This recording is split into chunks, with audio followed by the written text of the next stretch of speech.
자, 여기 다 지우고요. 제가 바로 3번 쓰겠습니다. 3번에다가 뭘 쓸 거냐면요. 시험 포인트 쓸 거예요. 시험 포인트. 여러 가지 기억하기 귀찮지? 이것만 기억해. 이것만 기억하면 능수동 다 풀 수 있어. 다 풀 수 있어. 알겠지? 해석만 니네가 잘한다면요. 또는 구문 분석만 잘한다면 풀 수 있어. 자, 시험 포인트. 능동과 수동 문제에서는요. 시험에서 낼 게 딱 하나밖에 없습니다. 뭐겠냐? 제목 그대로예요. 얘네 둘을 비교하는 겁니다. 결국엔 뭐야? 능동 쓸래 vs 수동 쓸래 이거밖에 없어요. 이거밖에 없어. 근데 이게 무지하게 많이 나와요. 무지하게 많이 나와. 니네 작년 시험지 아마 니네가 살펴보면은 이 문제 안 나온 적이 거의 없을걸? 매번 나와요. 내신에서도 잘 나오고 모의고사에서도 수능에서도 맨날 나오는 게 능동수동이야. 맨날 나오는 게. 그럼 이걸 한번 접근해보자. 아니 왜 얘가 맨날 나올까? 아주 단순합니다. 여러분 아마 작년에 내신 대비하거나 이랬을 때 시험에서 이런 문제가 나오진 않았을 거야. 우리 중딩 때 배운 것 중에 예를 들면 뭐가 있을까? 투부정사를 목적으로 받는 동사 want, decide, hope, plan 막 이런 단어들이 있죠. 그쵸?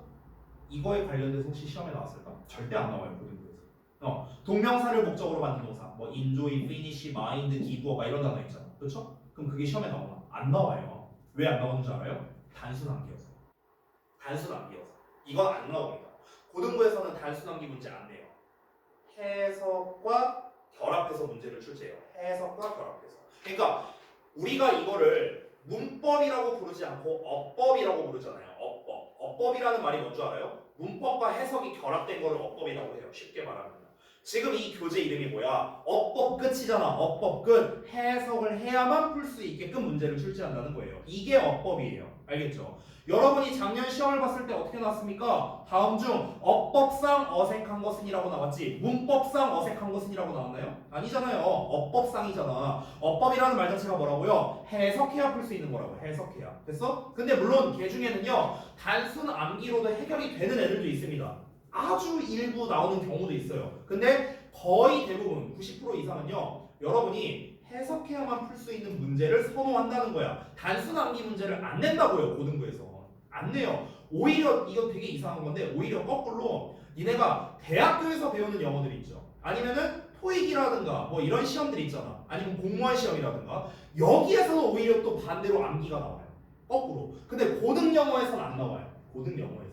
그래서 내가 가끔 이렇게 수업하다 보면은 이거 필요 없으니까 넘어갈게 대충 하고 넘어갈게 이런 적 많았었죠. 그게 뭔지 알아요? 다 단순 암기예요. 단순 암기. 왜? 안 나와요 이런 건 시험에.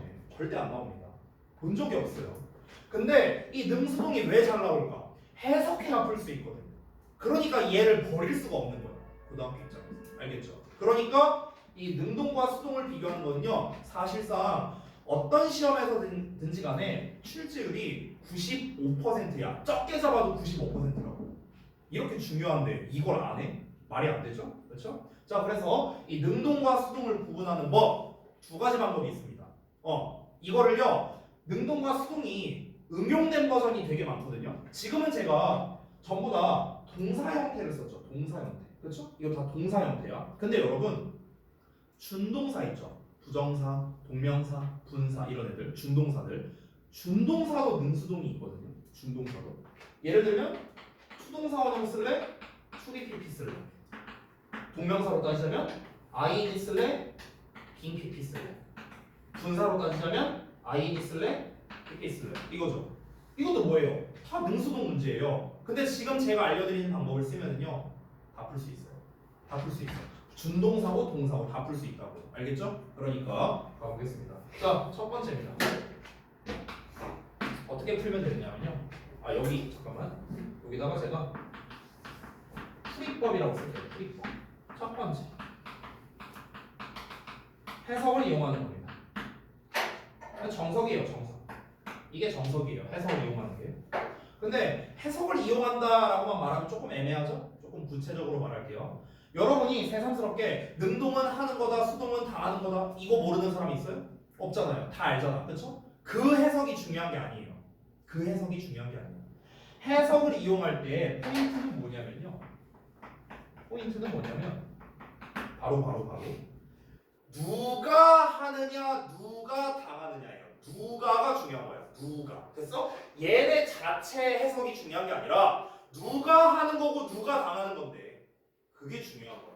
됐어? 그러니까 누가 이게 중요한 거야. 됐어? 그럼 이 누가 이거를 이제 우리가 영어에서 뭐라고 부르는 줄 알아요? 맞아요. 의미상 주어라고 불러요. 의미상 주어. 됐어? 의미상 주어. 그러면 결국 해석을 이용할 때 포인트는 나왔네요. 이 의미상 주어를 찾는 것이 핵심이라고 볼 수 있습니다. 됐어?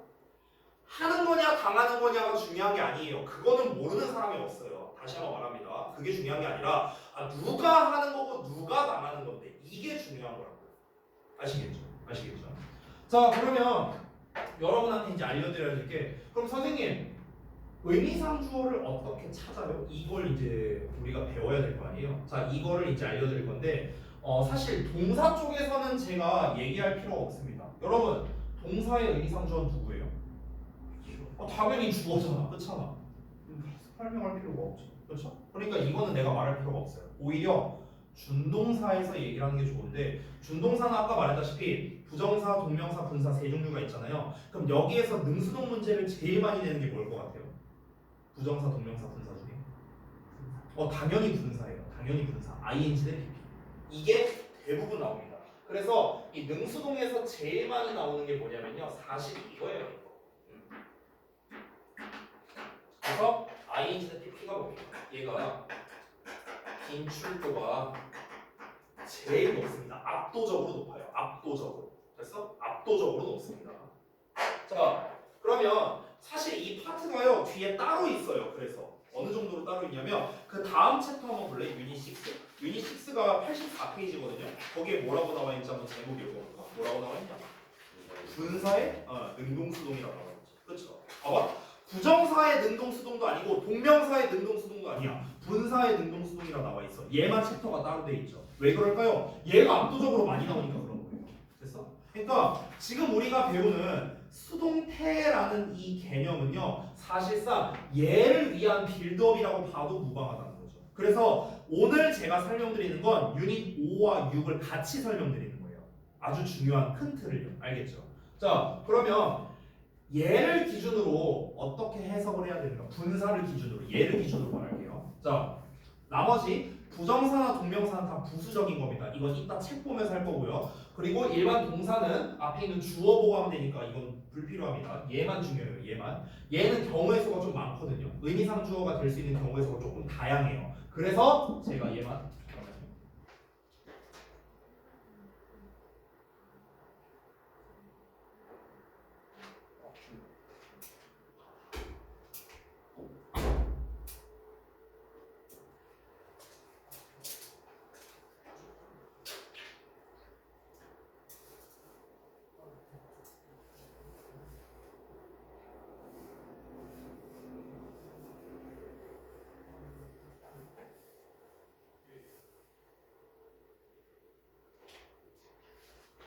죄송해요. 자, 잠깐만 다시. 그래서 의미상 주어를 찾는 게 가장 핵심이니까 이제 분사에서의 의미상 주어를 찾는 걸 할 거야. 이 내용은 방금 말했지만 유닛 6에 있는 거를 미리 하는 거다. 알겠지? 자, 그러면 가봅시다. 여러분 아까 말했다시피 분사라는 거는 형용사예요. 그럼 형용사가 문장에서 하는 역할 두 가지가 있죠. 뭐랑 뭐야? 형용사가 하는 역할. 명사를 수식한다. 하나 더. 형용사 하는 역할. 그러니까 그걸 뭐라고 하죠? 주어요? 주어를 수식한다고? 아니 이건 주어를 수식이야. 보어 됐어? 보어 역할 되니? 그러니까 항상 너네 형용사 하면 이게 제일 먼저 떠올라야 돼. 알았지? 형용사라는 말이 나오자마자 수식어 보어 이게 바로 떠올라야 돼. 알겠지? 언제나 두 개예요. 언제나 두 개. 형용사를 니네가 형용사 관련된 걸 배울 때는 그래서 항상 두 개씩 나와요. 관계대명사가 무슨 절인지 혹시 기억나요? 관계대명사? 관계대명사가 이끄는 절이 무슨 절인지 알아요? 형용사절이에요. 형용사절. 형용사니까 누굴 꾸며줘요? 명사 꾸며줄 거 아니야. 그래서 앞에 나온 명사를 꾸며주잖아. 그 명사 이름이 뭔데? 선행사라고 부르는 거잖아. 됐어? 니네가 다 배운 내용이야. 중딩 때부터 해봤고. 근데 관계대명사 배울 때도 두 개가 나왔거든. 어떻게 나오는지 알아요? 제한적 용법, 계속적 용법 두 개 나왔죠. 그래서 투부정사 배울 때도 마찬가지야. 투부정사도 형용사로 쓰이거든. 그러면 뒤에서 앞으로 명사를 꾸며주는 수식적 용법. 그리고 보어 역할 할 때를 뭐라고 하냐? 일명 B2 용법이라고 해요. B2 용법. 예정, 의무, 조건, 가능, 분명 이런 거를 의미하는 거. 아마 다 들어갔을 거라고. 그러니까 언제나 형용사를 배울 때는요 두 개씩 있어요. 두 개씩. 알겠죠? 그걸 기억하라고. 자 다시 돌아가서. 자 그럼 이제 한번 써볼게요. 얘네가 일단 첫 번째 보어 그러니까 분사를 기준으로 하게요. 분사 기준. 왜냐면 얘가 시험에 제일 많이 나옵니다. 분사를 기준으로 하겠습니다. 첫 번째, 얘네가 보어 역할을 할 때입니다. 그럼 보어라는 건 또 두 개로 나뉘어지죠. 무슨 보어? 무슨 보어? 주격 보어, 목적격 보어. 두 개로 나뉠 거 아니에요. 그렇죠? 그럼 주격 보어일 때는 당연히 의미상 주어가 누구예요? 당연히 주어겠죠. 목적격 보어일 때는 당연히 목적어겠죠. 제가 지금 이렇게 파란색으로 밑줄 칠 거거든요. 이 파란색으로 밑줄 친 게 바로 의미상 주어예요. 얘가 기준이라는 거야. 얘가 기준. 얘를 기준으로 하는 거냐 당하는 거냐를 보라는 거예요. 얘를 기준으로요. 됐어요? 의미상 주어가 뭐라고요? 기준이라고 기준. 알겠죠? 자, 그다음에 두 번째 여기 좀 지울게요. 그러면 이제 반대로 이제 수식어 역할을 하겠죠. 수식어 역할. 이렇게 안 쓸게요. 이제 빨리 됐다. 명사 수식이라고 해요. 명사 수식. 자, 명사를 수식할 때는 의미상 주어가 누가 될까요? 수식받는 명사입니다. 수식받는 명사. 얘가 뭐라고? 얘가 기준이에요. 이 수식받는 명사가 의미상 주어예요. 알겠죠? 예를 들어 명사가 나왔는데 뒤에 ing 어쩌고 나와서 얘가 이렇게 꾸며줘. 그러면 얘가 기준이라고. 얘가 하면 ing고 얘가 당하면 pp라고. 알겠지? 이렇게 하는 거라고. 자, 그 다음에 마지막 세 번째입니다. 선생님, 분사는 형용사고 형용사 하는 역할 두 개 다 나왔는데 뭐가 또 있는데요? 아마 많이 들어봤을 겁니다. 세 번째는 분사 구문입니다. 분사 구문. 자, 분사 구문은 의미상 주어가 누구냐? 얘는 바로 주, 절의 주어입니다. 주, 절의 주어. 이거는요, 제가 유닛 6 할 때 조금 더 자세히 말해줄게요. 알겠죠? 유닛 6 할 때 이 분사 구문 개념을 제가 좀 어차피 설명해야 되니까 그때 다시 한번 좀 자세히 하도록 하겠습니다. 그래서 다시 한번 이 각각의 기준을 기반으로 어떻게 한다? 얘네들이 하면 ing고 얘네들이 당하면 pp다. 하면 능동, 당하면 수동이라고. 알겠죠? 자, 그 다음에 넘어가서 두 번째 방법을 알려드릴게요. 지금까지 이 해석을 이용하는 게 정석이었습니다. 두 번째는 뭐냐면요. 어법사항을 이용하는 겁니다. 어법사항 이용. 어법사항을 이용한다는 이건 뭔 말이지? 자, 심플하게 한번 써볼게요. 이거 내가 몇 번 얘기한 적이 있었는데요. 여러분, 능동형은요 뒤에 일반적으로 목적어가 와요. 근데 수동형은요 목적어가 안 옵니다. 일반적으로. 됐어? 이렇게 해결할 수 있습니다. 자, 그래서 실제로 이제 문제를 보면 알 수 있는데 예를 들어서 74쪽 잠깐 볼래요? 74쪽. 74쪽에 케이스 1에 보면은 그 아래 유제 문제 나와 있죠. 1, 2, 3, 4, 5번. 얘네가 푼 거 있죠. 그렇죠? 그럼 얘네 문제 풀 때요. 지금 1번부터 5번까지 문제 푸는데 넉넉 잡아서 정말 넉넉 잡으면 한 5초면 풀 수 있어요. 왜? 1번 봐봐. 뒤에 목적어 없네. are picked. 2번 뒤에 목적어 없네. made. 3번 목적어 없네. being made. 4번 목적어 없네. being produced. 5번 뒤에 목적어 없네. are included. 끝. 지금 내가 말하면서 푸느라 오래 걸린 거지 말 안 하고 그냥 보고 풀면은 이렇게 풀면 끝나요. 그래서 뒤에 목적어 없잖아. 그러니까 수동이라고. 겁나 쉽죠? 그렇게 푸는 거라고. 근데 문제가 있어요. 이게 100%가 아니라는 거죠. 100%가 아니에요. 자, 예외, 우리가 흔히 예외라고 말할 수 있는데 엄밀히 말하면 예외는 아니지만 자, 한번 써볼게요. 거꾸로의 경우가 있습니다. 능동 뒤에 목적어가 안 와요. 거꾸로. 이런 경우가 있고요. 반대로 수동인데 뒤에 목적어가 오는 경우도 있어요. 심지어 수동형 뒤에 보어가 오는 경우도 있습니다. 왜 이런 일이 벌어질까요?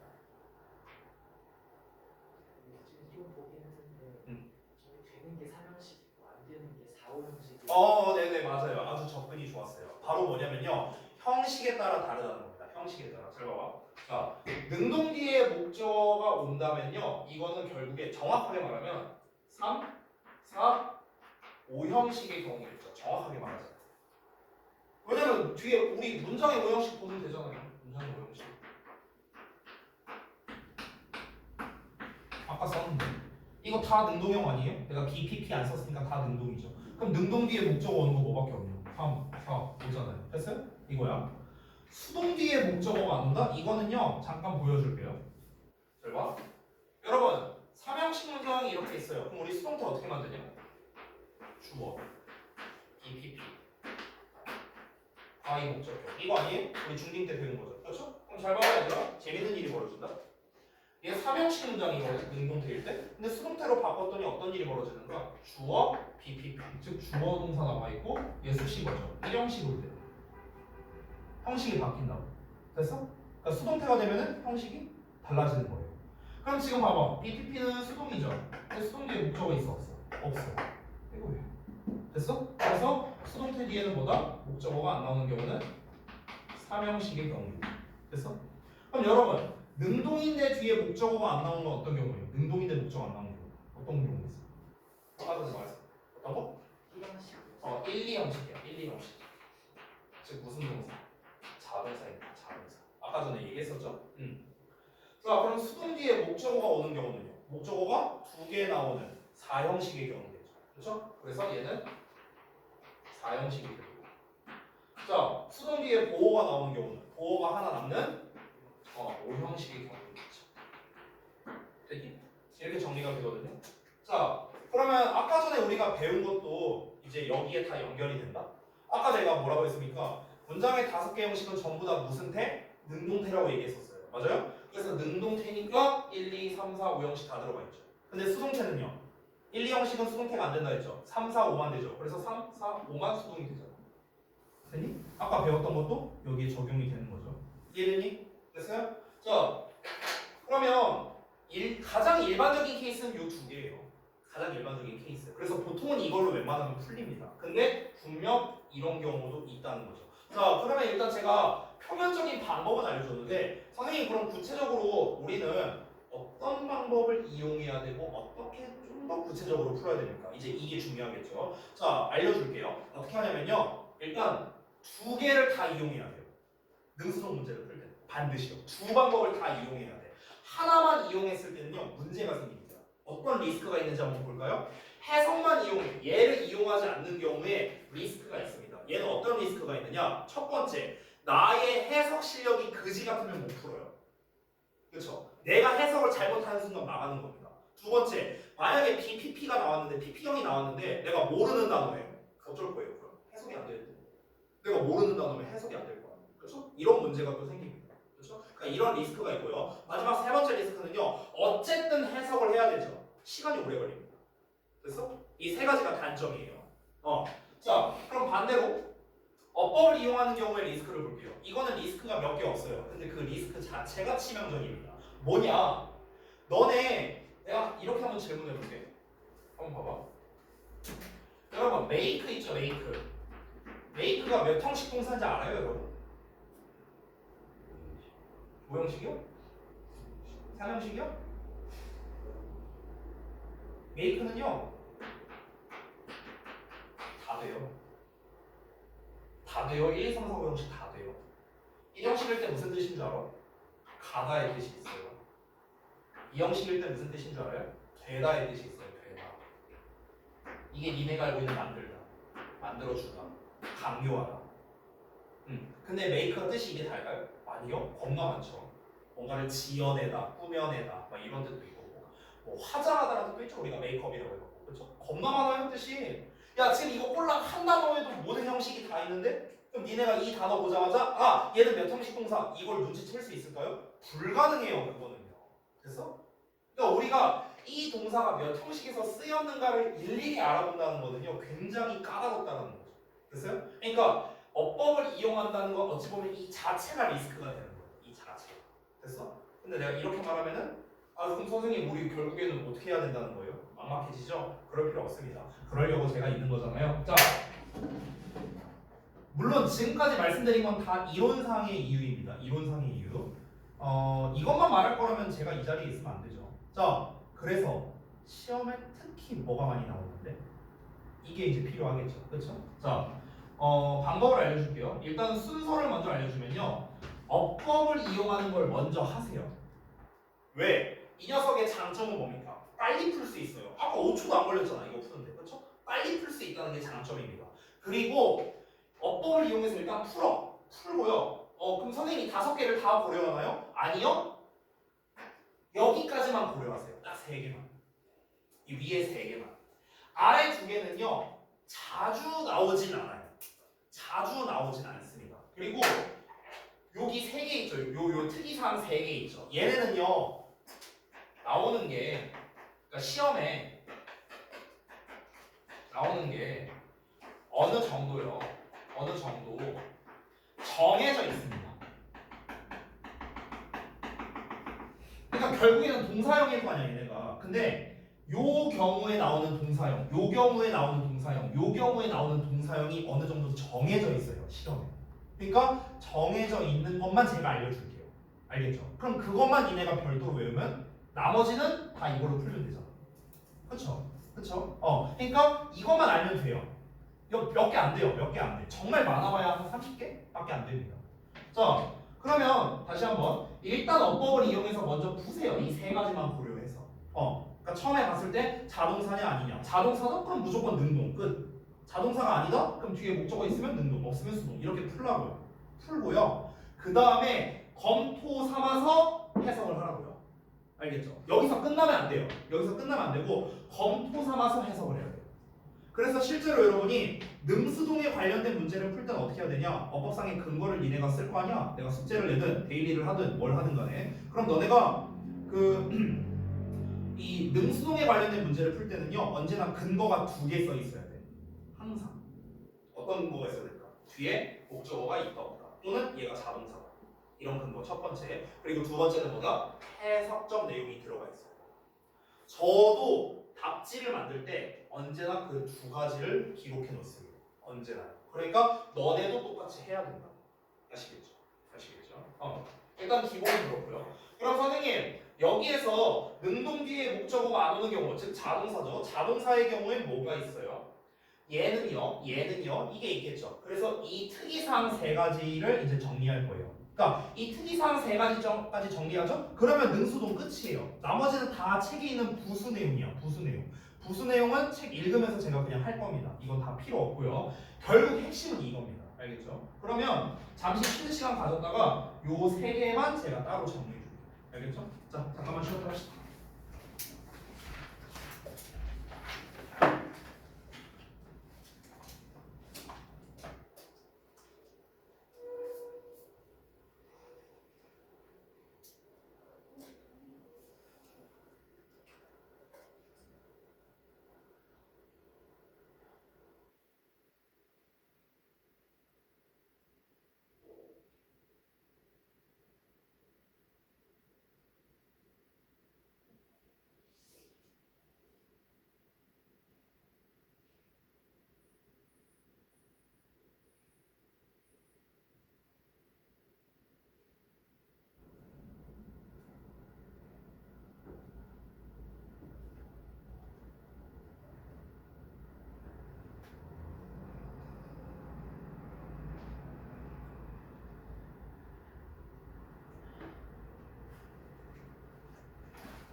어우 왜 이렇게 멀리서부터 이렇게 쾌쾌한 냄새가 나냐. 아우 진짜. 이게 딱 들어오는 순간 막 발냄새랑 냄새 네 냄새 아니냐? 스레빠 신고 있는 거 보니까 스레빠 신고 저 자전거 타고 왔냐? 예. 자 핸드폰 다 집어넣어라. 근데 중요한 설명을 할게요. 어우 씨. 좀 씻고 다녀. 전에도 말했지만 그지들아. 홀대 개가 빠져 그냥. 자 다시 한번 보자. 요 특이사항 세 가지 설명한다 했죠? 요거 한번 볼게요. 자 그래서 따로 정리할 게 일단 자동사. 뭐 일단 생각나는 대로 한번 써볼게요. 많이 빈출되는 시리즈들. 자 여러 가지가 있는데요. 자 일단 당연히 대표적으로 비동사가 있겠고요. 그 다음에 이제 become 동사. 그 다음에 grow나 turn 같은 동사입니다. 근데 이 turn은요 사실 turn이나 grow는 자타동사가 둘 다 되거든요. 의미가 좀 달라져요. 그래서 grow가 우리가 잘 알고 있는 게 성장하다라는 뜻이잖아. 그러니까 성장하다 또는 뭐뭐해지다 이런 해석도 있거든. 이때는 자동사인데 얘가 기르다라는 뜻도 있어요. 기르다. 그럼 뭐뭐를 기르다니까 그때는 타동사가 되겠죠. turn도 이게 turn이 변화시키다라는 뜻도 있고 변화가 되다라는 뜻도 있어요. 그러니까 변화시키다 할 때는 타동사예요. turn A into B 이렇게 나오는데 일반적인 경우를 썼습니다. 자, 그 다음에 발생하다 시리즈가 있거든. 발생하다 시리즈 이런 애들 happen 그 다음에 occur 그 다음에 arise 그 다음에 take place 하나만 더 쓸게요. break out 지금 내가 쓴 애들이 5단어 있죠. 이게 다 일어나다 발생하다 뜻이야. 일어나다 발생하다. 되니? 얘네는 뭐예요? 전부 다 자동사야. 전부 다. 발생시키다가 아니잖아. 발생하는 거니까 지가 그냥 발생하는 거죠. 그러니까 자동사예요. 자동사. 알겠죠? 자주 나오는 애들. 그리고 arise랑 비슷한 rise도 있습니다. 얘도 자동사죠. 그냥 상승하다 이런 뜻이니까. 자, 또 뭐가 있을까? 감각동사류 있습니다. 감각동사. 감각동사 뭔지 알죠? 사람의 오감을 나타내는 거. Look, sound, taste, feel, smell 뭐 이런 것들 있잖아요. 그렇죠? 걔네들 말하는 거야. 그 다음에 저기 뭐야? 또 고등부에서 자주 나오는 게 consist라는 단어 있어요. consist가 무슨 뜻이냐? consist. 뭐뭐로 구성되어 있다 이런 뜻이죠. consist of로 우리가 보통 많이 쓰잖아. 그렇죠? 그래서 얘 해석 자체가 어떻게 되냐? 뭐뭐로 구성되어 있다야. 되어 있다. 얘 자체가 되어 있다야. 그러니까 수동태를 안 쓰는 거예요. 구성시키자가 아니고. 알겠죠? 그래서 지금 일단 제가 생각나는 대로 대표적인 애들 써봤습니다. 뭐 이 정도 될 것 같아요. 당연히 이거 말고도 더 있습니다만 좀 이제 생각나는 거. 제가 생각난다는 건 아무래도 얘네가 많이 나왔다라는 뜻이겠죠? 자, 그 다음에 그래서 이제 이 자동사에 대한 거 끝났고요. 그 다음에 이 두 가지의 케이스를 좀 따로 나눠서 좀 얘기해 줄게요. 요 경우에는 이제 뭐가 많이 나오는가? 사형식 동사입니다.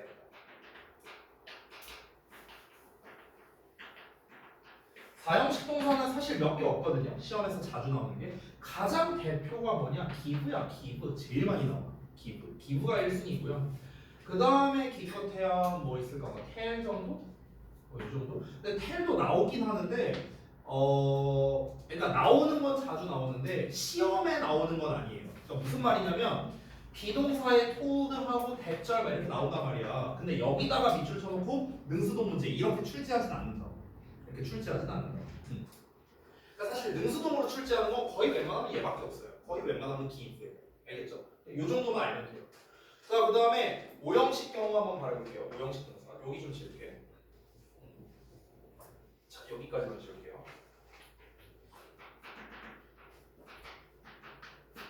오형식 동사의 경우에는